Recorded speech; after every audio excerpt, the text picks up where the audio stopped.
The rain hammered against the loading dock where Marcus found her, huddled between cargo containers like discarded freight. She was small, no bigger than a human child of 8, with pale blue skin that seemed to glow faintly in the dim light.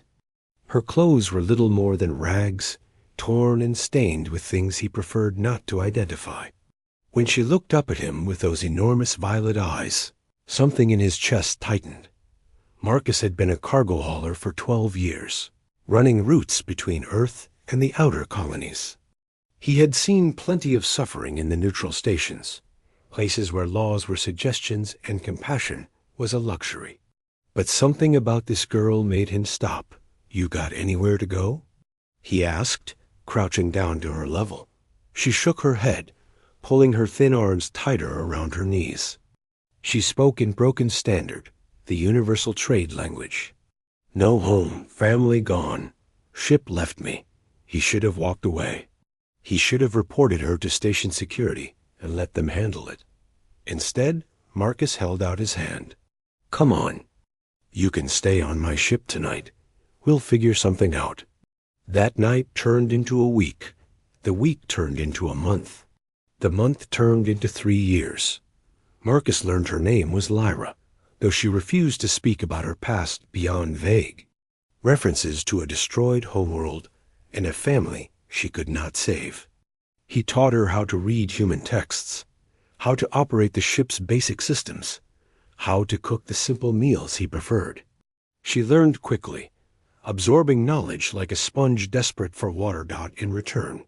She gave him something he had not realized he was missing. Purpose. The loneliness that had defined his existence since his wife died faded whenever Lyra laughed at his terrible jokes or asked him endless questions about Earth. She became his daughter in all but blood, and he became the father she had lost. The other haulers at the stations noticed. Some gave him knowing looks, understanding the bond between the grizzled human and the alien child. Others whispered behind his back, suggesting improper motives or foolish sentiment. Marcus ignored them all. Lyra was his family now, and that was the end of it. On her 4th year aboard his ship, everything changed. They had docked at Station Gamma for routine resupply when the delegation arrived. Marcus was in the market district with Lyra, letting her pick out fresh fruit from one of the hydroponics vendors when he noticed the crowd parting. A group of beings moved through the station with unmistakable authority. They wore elegant armor that seemed to shift colors in the light, and they carried themselves with military precision. Lyra froze. The fruit dropped from her hands. "Papa," she whispered, using the Earth term she had adopted for him. "We need to go. Now." But it was too late. The lead figure, tall and imposing with the same pale blue skin as Lyra, had already spotted them. Recognition flashed across his face, followed by something that looked like relief and fury mixed together. "Princess Lyria," the figure said, his voice carrying across the market. "We have been searching for you." Marcus stepped in front of Lyra instinctively, his hand moving to the plasma pistol at his hip. "I think you've got the wrong person." The alien commander ignored him, his eyes fixed on Lyra. "Your Highness, your father the Emperor, has been searching for 4 years. The rebellion that destroyed the palace was crushed. It is safe to return home." Lyra emerged from behind Marcus, and he saw a transformation occur. The frightened girl. He knew straightened her spine, lifted her chin, and suddenly looked every bit the royal the commander claimed she was. But when she spoke, her voice carried a weight of old pain. "I remember the fire," she said quietly. "I remember the screams. I remember watching my mother die." "The traitors have been dealt with," the commander replied. "The kingdom needs its heir." Marcus felt the ground shifting beneath him. 4 years of his life, the daughter of his heart, built on a foundation he had never truly understood. "Lyra," he said softly, "is this true?" She turned to him, and tears streamed down her blue cheeks. "I did not lie to you, Papa. I just did not tell you everything. My name is Lyria Volume Tannic, heir to the crescent throne of the outer reaches. When the rebels attacked, my bodyguards got me to an escape pod, but it malfunctioned. I crashed on that station with nothing. I thought everyone I loved was dead. And now? Marcus asked, though he already knew the answer. Now I must choose, Lyria said. The commander stepped forward. There is no choice, Your Highness. Your people need you. The kingdom has been without proper leadership. Thousands suffer because the succession is unclear. Marcus saw the conflict in Lyria's eyes. He thought about the girl who had learned to laugh again aboard his ship, who had asked him endless questions about Earth history and human customs, who had called him Papa and meant it. Then he thought about the thousands of people she had mentioned, suffering without their rightful ruler. He knelt down so they were eye to eye. Lyria, listen to me. I love you like my own daughter. That will never change, no matter what you decide. But if people need you, if you can help them, then you have to go. But you are my family, she protested. I will always be your family, Marcus said firmly. Family is not just about being together every day. It is about loving someone enough to let them be who they need to be. I do not want to lose you again, Lyria whispered. Marcus pulled her into a hug, feeling her small frame shake with sobs. You are not losing me. I am just a message away. And who knows? Maybe an old cargo hauler can visit a princess sometime. The commander cleared his throat. The Empire would be grateful for the service you have provided, human. You saved our princess when we could not. There would be a substantial reward. I do not want your money, Marcus said flatly.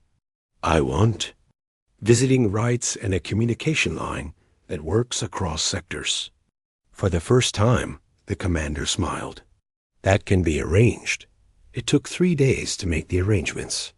Lyria would return to her homeworld, but Marcus would be granted status as an honored guardian, with the right to visit and communicate freely. The Empire would establish a direct route for his cargo ship, ensuring he could reach the capital whenever needed. On the day of departure, Lyria stood at the docking tube in full royal regalia that had been brought for her. She looked beautiful and terrifying, and nothing like the ragged child he had found in the rain. But when she hugged him goodbye, she was just his daughter again. Thank you, Papa, she whispered, for finding me, for keeping me, for teaching me that family is something you choose, not just something you are born into.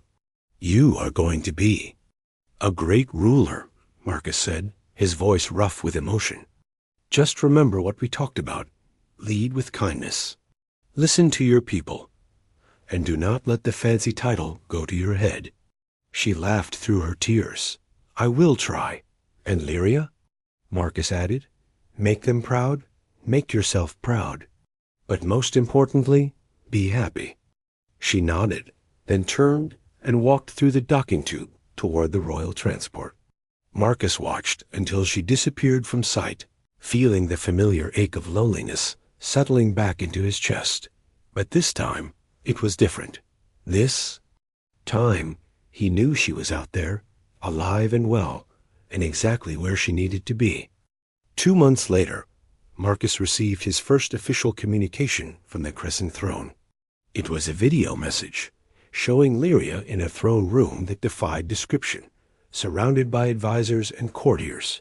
But she was smiling. Papa, she said, and the formal mask slipped to reveal the girl he knew. I am learning so much. It is harder than I thought, but I remember what you taught me. Listen more than you speak. Think before you act. And always, always stand up for those who cannot stand up for themselves. She paused, then continued. The Council has agreed to establish trade relations with Earth. They were reluctant at first, but I reminded them that humanity saved their princess when no one else could. I told them about the man who gave a homeless alien child a chance when he could have simply walked away. They have agreed to meet with Earth diplomats next month. Marcus felt pride surge through him. She was already making a difference. I miss you, Lyria finished. But I know I am exactly where I need to be. Thank you for teaching me that being strong sometimes means making the hard choice. I love you, Papa." The message ended, but Marcus played it 3 more times before finally shutting down the console. Outside his viewport, the stars stretched endlessly in all directions.